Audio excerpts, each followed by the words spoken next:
Housekeeping.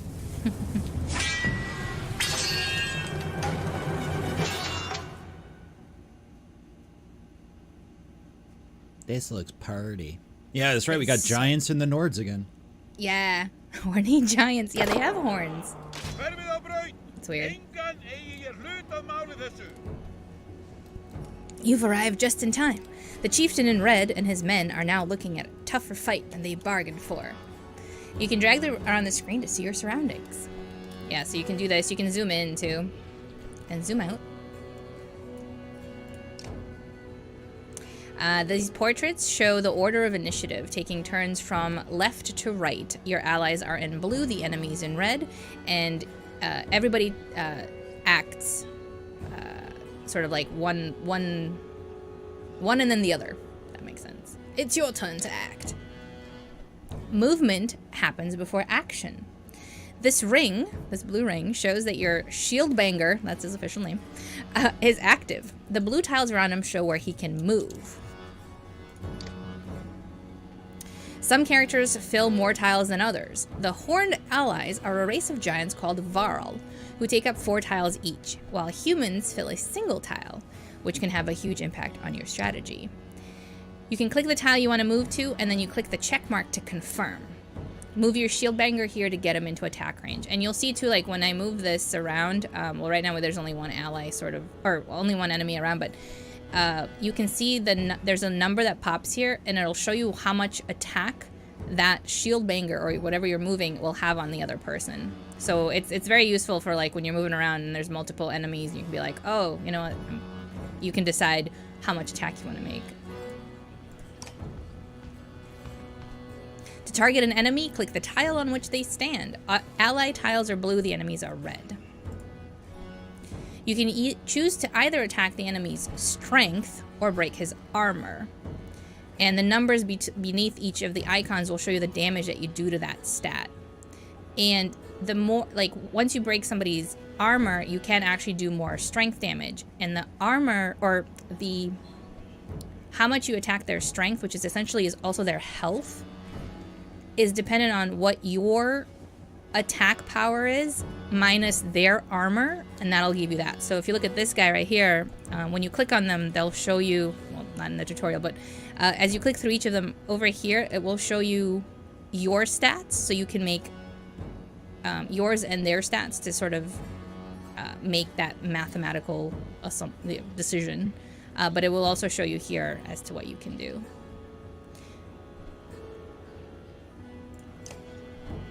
Strength counts as both health and damage. A loss of 2 strength means you'll now do 2 less damage. If strength falls to 0, the character falls in battle. But don't worry, they just fall unconscious. They're not fully dead. But they do take damage. Injuries, not dead yet, I should say. Armor blocks the strength damage, but can be reduced by a break attack. By breaking the armor, you open them up to take more damage in the future. So this enemy has only 5 strength remaining, as you can see here. A strength attack will kill him. So if we do that, you can just do it. And we'll talk about the stars in a little bit, probably. I'm sure. Oh! He's down! Each time you make a kill, your renown grows, which is used to later to improve your characters. Also, there's a little tiny chained bear here, and he's just so sad looking. Aww. Look how sad that is. And then we created PETA. Super sad. After taking an action, your turn ends. Next up is the enemy. Turns always alternate, even if you are outnumbered. So you don't have to worry about it. Like if you're the only one standing on the field, it's not like they can attack you 3 times. It'll be alternating. And despite being at full strength, the chieftain will do little damage against your shield banger's high armor. And they'll show you the points too at the top. Now it's your Warhawk's turn. He appears to be out of range of these enemies, but all characters can use willpower to boost their actions. Willpower is a limited resource, so use it wisely. And that's that little star. By clicking on the gold tiles, a character can move further than usual at the cost of 1 willpower per gold tile. Red pulsing tiles beneath your enemy show how close you'll have to get to be in range. And you'll see both of their little numbers. He can basically do 6 attack to either of them. And the little stars will show that it'll take 2 willpower for him to actually move there. And as you can see here, he's got 8 to spend right now. It does not replenish, but you can use a turn to rest. And you can replenish 1 willpower that way too. Standard attacks only affect a single enemy. Your Warhawk has a special ability that gives him a unique advantage. And when you hover over your character too, it'll show you their armor and their strength and their current willpower. So when you click on it, it gives you that little thing. It also tells you down here what it is, in case you forget. Or sometimes you'll have you can have up to 6 people in your party, and it can get a little confusing sometimes. So this is very helpful. Clicking your character's tile will bring up all of his combat options, including move, ability, attack, and end turn. We already moved him, so that's not here. The ability description appears in the tooltips below. The Warhawk's Tempest allows him to slam multiple enemies at once, which is pretty cool. But if you read here, the rank 1 is normal strength damage to 2 adjacent enemies going clockwise from target. So that's important to know because you want to hit this guy first, otherwise it won't do a lot of damage.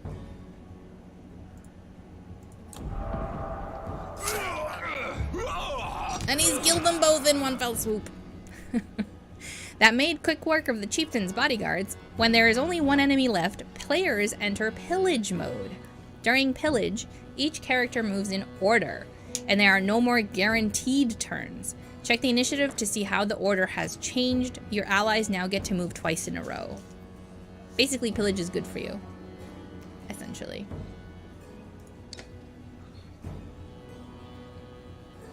I can't take this guy seriously when you keep calling him a shield banger. Can we free the bear? I wish, right? You kind of have a limited playable area, and you can see these gray squares. That'll show you your play area. And in that is kind of why I keep saying that it reminds me of chess. Because you can't interact outside of that, basically.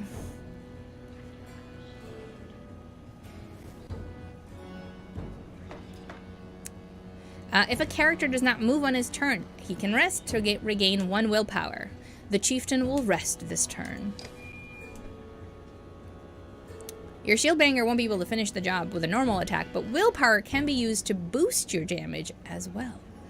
So, as you can see, we can attack for 8 here. But this guy has 9, so if you click on it, you'll be able to select that you want to attack the strength here, and then you can add willpower. Now, the willpower, or the stars that are available actually each turn, are determined by your exertion stat. And that exertion stat is this green one right here. It's the amount of willpower that you can use on any given action. So even though this guy has 4, he can only use 1 at a time. And you can level these characters up depending on what kind of class they are. So this guy's a shield banger, and this guy's a warhawk. Shield bangs. When shield moves, it moves. And you can do that. So he can add 1, though. He'll add 1, and you can see the attack now moves up to 9. Now question. Yeah. Do you think they thought this out whenever they decided to place the willpower star over the guy's crotch? No, but it's always over this thing. This man is censored. He is fully aroused at the shield banger. I mean, he already has a little bag. When you zoom in, it's a little less right over his crotch. When you zoom out, fair. Oh, and that's now even he's bigger. Just fully naked. Wow, it grows. So, Evan. You gotta point these things out. That's what I'm saying. Ta-da! And then they give you a little roundup. Warhawk. Which is nice. And then you get renown, which you can use to level people up. Nice. So is it overall renown? Wolf, that one. Yes. How did it come to this? They ran to a mead house, says Valgard. I'll be surprised if they can stand up straight right now. Okay, here we go. Valgard boots the front door open so hard it won't close again without repair. As you enter the hall, Eirik is already at the head of the table, his axe drawn. Wide-eyed, drunk scalfings scramble to find their own weapons, turning tables and mead stains in the process.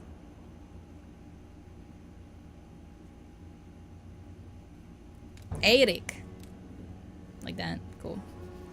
Alright, so here we are. So before you start a fight, you can actually also move these guys around.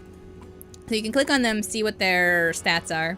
You can also click this little question mark, and it tells you stuff. And then if you click this top up here, it will constantly show their stats as well, if you want to do that. And that's the top right. So this guy, Valgard, has a shield wall as a passive, adds 1 armor to allies and himself while adjacent to the ally, and his special ability is to block damage to strength and armor for 1 round, so he can kind of sort of fortify himself. He also has a natural shield break of 2. That means that when he attacks, he can attack 2 regardless of his strength. He can break the armor by 2. The shield banger. Getting hit triggers a counterattack for 1 armor damage. Warhawk has heavy impact. Enemies adjacent to the target take 1 strength damage, and of course his Tempest is his special, and he is dressed like a frog. And then we've got Eirik, who has light step. He actually can move freely through the allies, which is really nice.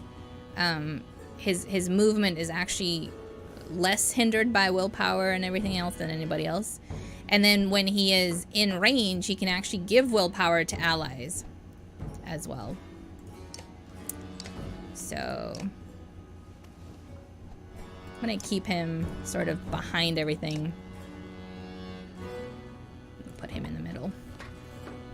Like that. Now Trunk asks too, do you always start with these 4 people? It depends on how you play the story. Right now we happen to be in this, well, we're in the tutorial still, but we're at this particular story, and these are the people that are here. As you can see, Ubin is sitting this one out. So he is not a fighter.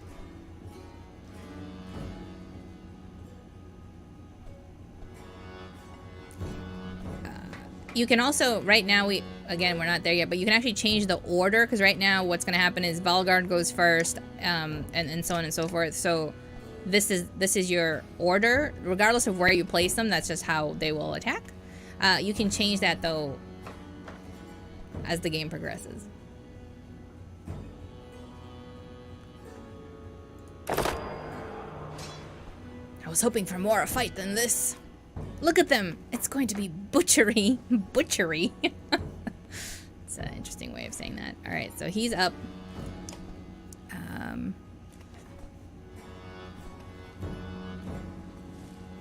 think I'm just gonna move him a little bit forward and just let him stay there. You can also click on the enemies, and you can see what they got going on as well, all the details. I tend to not truly look at this just because I feel like, in a way, it feels a little like cheating.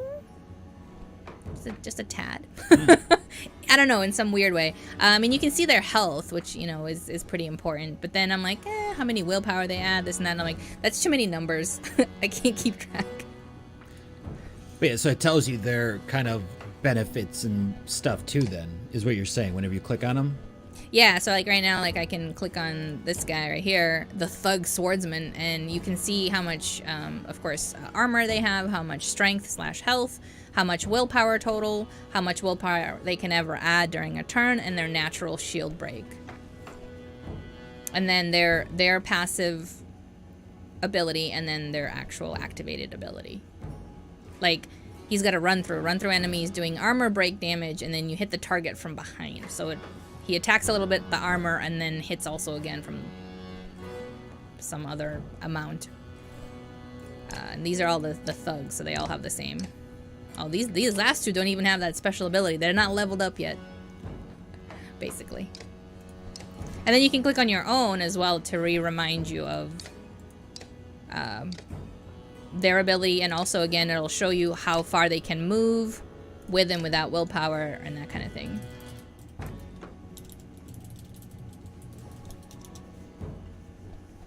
Have a good night, Martin. Thanks for popping in. Good morning, I guess, now, too. Dang.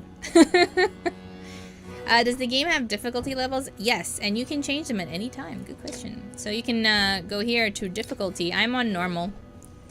You can do easy. Battles are less challenging, and heroes don't suffer injuries, which I feel is a little bit of a cop-out. I mean, if you get knocked unconscious, you may as well, you know, suffer a broken limb or something for a few days. So normal is battles are challenging and heroes require rest to recover from injuries. And with the injuries too, basically, if you, it'll tell you kind of when you're out of the battle for how many days of rest you need. And if you don't rest, all that happens is that number of days gets subtracted from your strength. So if your natural strength is 15, but you have to rest for 5 days, you just do attack damage of 10, and also your health is at 10 at that point, so you go down faster. If you rest, however, of course you go through your supplies faster, or well, you go through your supplies a whole day of, and there are some things that happen time sensitive wise that may impact you in a certain way as well. So you can determine, you know, sort of that thing. But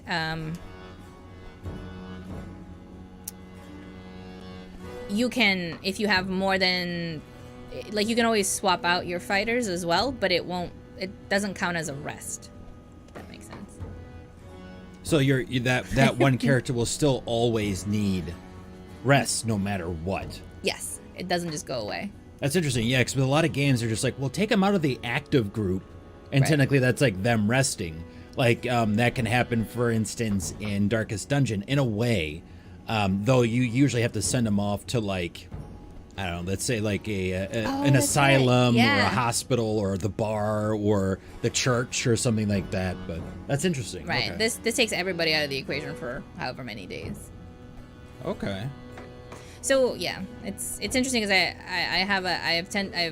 I've noticed that I tend to put characters on rest when more than one person is injured, because then I'm like, great, because it's a twofer or a threefer kind of thing. Yeah. Hard, of course, his battles are very challenging, and heroes require more rest to recover from injuries. Ooh, it's interesting. I might actually go to hard difficulty at some point, because normal was perfect when I was going through the tutorial, I think. You can also, there's practice. So you can, there's training for your heroes, where you can actually train them and see if you like certain combinations of heroes and in what order and all that other stuff. And then you can, they don't get renown if they succeed in training, but they do, it does count, I think, towards their kills, actually, where you can level them up later, if that makes sense. So you don't get the, like, XP for everybody kind of a thing, but you do get it for that one person, in a way. Okay. And I have over-answered that question for stuff. I've come back from a lurk and food, and she's talking about sleeping. That's right. I had a good nap, y'all. Like, for realsies. So yeah. Alright. Resume. Alright, so this guy. Move him up here too. And look, those little icons are like popped up because this guy's giving us shield break. And we're gonna end turn. We're gonna see what these other guys do. Do you feel like you kind of see people with, I mean, they have their own strengths and stuff, but do you see kind of like the typical archetypes of like, oh, this character is kind of more of a DPS rogue in a way, this character is more of a warrior, or not as much? That is a great question. And at the very beginning, when you first meet a brand new character, yes. So like Shieldbanger, for example, if you look, his shield, I'll keep them up. His shield's or his armor is 11. Whereas the Warhawk behind him is only at 7. But the Warhawk's attack is 15, as opposed to the Shieldbanger's 9. So that in of itself means that, you know, he's true to his name, he's a tank. The other guy's a DPS. Same goes for the humans. Eric kind of, 10-8, but his little bodyguard friend has 13-10, so he's already like more powerful than him or whatever, if you want to look at it that way. Okay. And so when you spend your renown to, they call leveling up, they call it promote someone. So when you level them up, when you promote them, you get points that you can choose how you want to spend it. So you could start out with somebody who is, a Warhawk, but you can make him more tanky, and then he's doubly effective.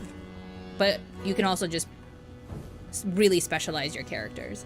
Oh, okay. But their classes will determine what special ability they have. So like the Warhawk has that Tempest where he like does a spin attack. Whereas a Shieldbanger, his skill set is more like protection and counterattacking. Okay. So yeah, when you make your party 06 or less, you can really, you get archers later on. You get different types of archers and things like that. Like there's one archer that she's called a siege archer, which is like my favorite so far. I managed to lose her though somehow, so it's terrible. I'm gonna try to keep her this time. She like throws. She basically does like the Conan version of like throwing sludge on the ground, and then she hits a fire arrow and it explodes and it hits like 5 tiles. It's epic. Nice. Right. And there is friendly fire in this game. So like if this guy were to do Tempest, because those enemies here, he's actually gonna hit the other guys too, depending again on where they're located, how they're together. So. Oh, okay, interesting. Her name is probably Lydia. She's pretty cool. But yeah, I had the same question when I first started, and I was like, oh, these seem like very stereotypical things, but once you get through the leveling process, you can really make them whatever you want. I was gonna hit this guy for 10? Holy crap. So, do it. Oh. Ow.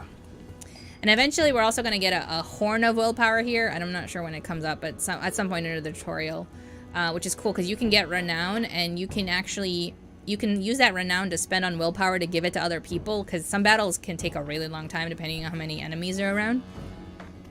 So, or you can keep that renown so you get it as XP at the end, which is just like a lot of different little mechanics. This is why I think of it as like chess, because you could really win or go in whatever way you needed to, or whatever your playstyle is.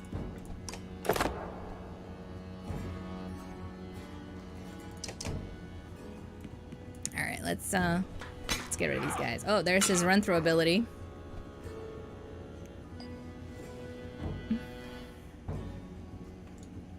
What's this guy do again? Oh, willpower. Yeah. Do not attack me. I do not wish to die.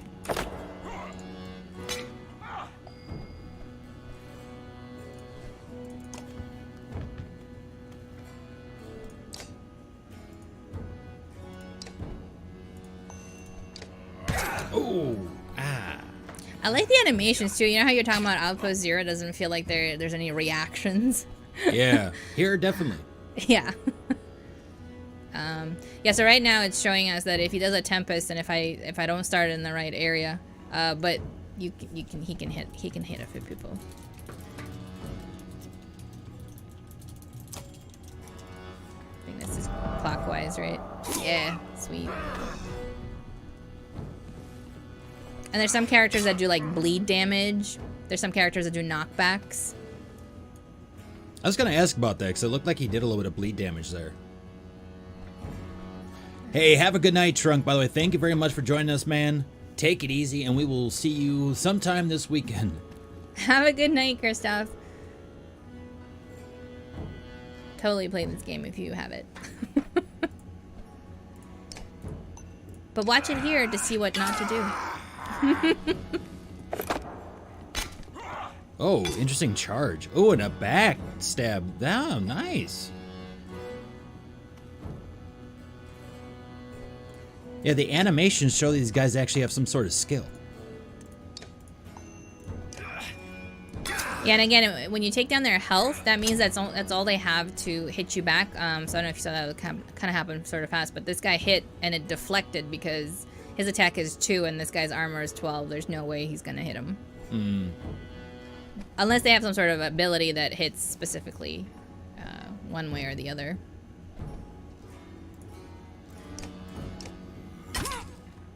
Ow. Oh yeah, let's tempest it up. Oh, he only has 3 left. Holy crap. I don't really want him to get injured this early in the game. So I'm gonna... Oh, he can't move. He's trapped. Crap. Crappity crap.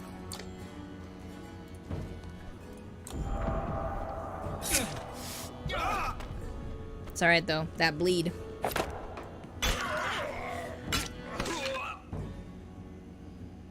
Counterattack.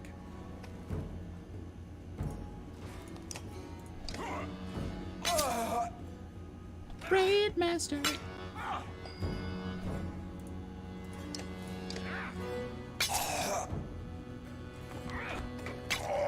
Ooh, damn.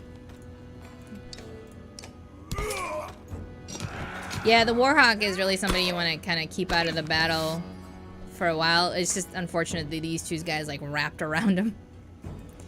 And then he was kind of trapped. It was sad. It's alright though, we can walk right over his body. No biggie.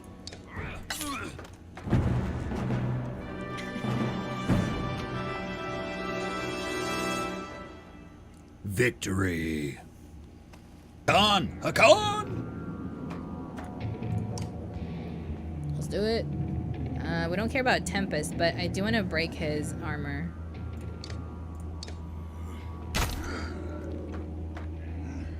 Shit. Yeah, he got hit by 7 because his armor is only 7. He hits it for 14 still.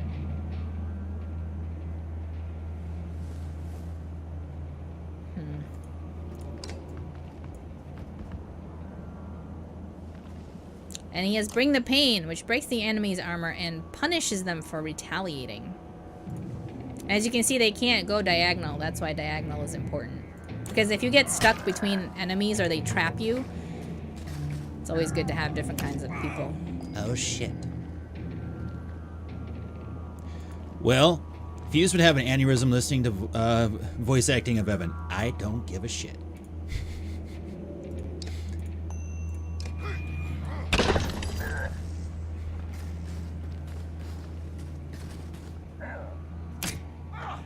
Listen here, guys. I feel like I need to save this guy. Hey, you need to move. You need to move away for like a half a tick. You're staying over there because you got 4. No, don't kill him. God, Bugger. Smart AI. I think it's good, but Fuse might fight you. I don't know why he doesn't like it. I am a big fan. I'm just saying.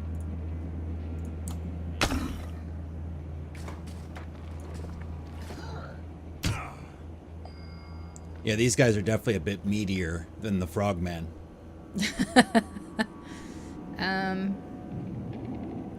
We can hit him for 7. Let's do that. Let's bring him down a notch.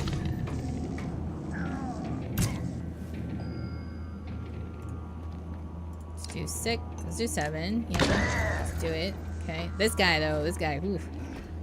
Another one. Another one bites dust. Another one gone and another one dead. Another one. Whoop, whoop, whoop, whoop, whoop. Damn, got deflected. No. It is cool though how like the enemies move and like you're kind of moving in this like, yeah, like this 2D space. 3. Okay. So this guy with his 6 will never be able to. Well, he might get a chance, but he's mostly probably going to deflect. So let's just take care of this guy, kill him out. Yeah. Yeah, so here's the horn that we can now use. Whenever an enemy falls in battle, 1 willpower star is added to your horn. You can use the horn to give 1 willpower to the active ally. So for example, like this guy doesn't have any more willpower. He has 0. So I can give him 1. Sundering. DJ Khaled! Another one! I appreciate you. Let's take this guy down. Oh. Poked him in the bits.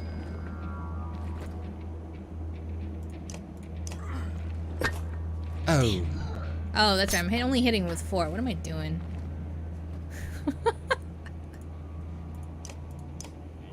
Oh. Pillage! Summon a bitch. Really, you need to stop hitting, okay? It's not very polite, like. Don't really appreciate it. Just gonna do his natural. 'Cause he's got a natural shield break of 2. Oh, also fun fact. There's like a little heraldry here that you get to pick. And all of these were designs submitted by people who kickstarted a certain amount. So it was their perk. Oh. And this one's really cool. I thought almost it was from the game when I was looking through all of them. I wonder if they... I guess I don't have it here. But that was a really cool perk. I like that because there were some crazy ones. Like somebody put like a picture of a cat. Well, I was tempted to take, but it was really bad. I didn't like it. I'm like, this looks much cooler. Yes. Man. The music is funky. I mean, I like it. It's interesting. It's definitely mood setting. And it's different for different enemies that you fight. This is the dredge. The dredge sounds. I dredge the thought of it. Axe sounds like it's doing nothing. Well, he only has 2 health, which means he only has 2 strength. And this guy's armor is 6. Oh shit. What the hell is that man doing? He's, if you see here on the, I don't know if you can see, but there's a little, I don't know, little icon or whatever. It's a shield icon. So, right now, he's summoning an ally. Looks like he just turned his vibrator on.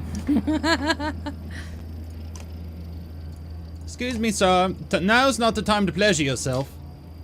You can die, though. No, quit with the pleasuring of yourself, please. Looks like it's taken a few turns. But it's okay, we got his armor down, so now that he actually can hit and kill him. You know, that's what happens, kids. If there's one thing you're gonna learn tonight, it's the fact that you should not pleasure yourself. Someone will come with a mace and kill you. No. The more you learn. I mean, the mace is ridged,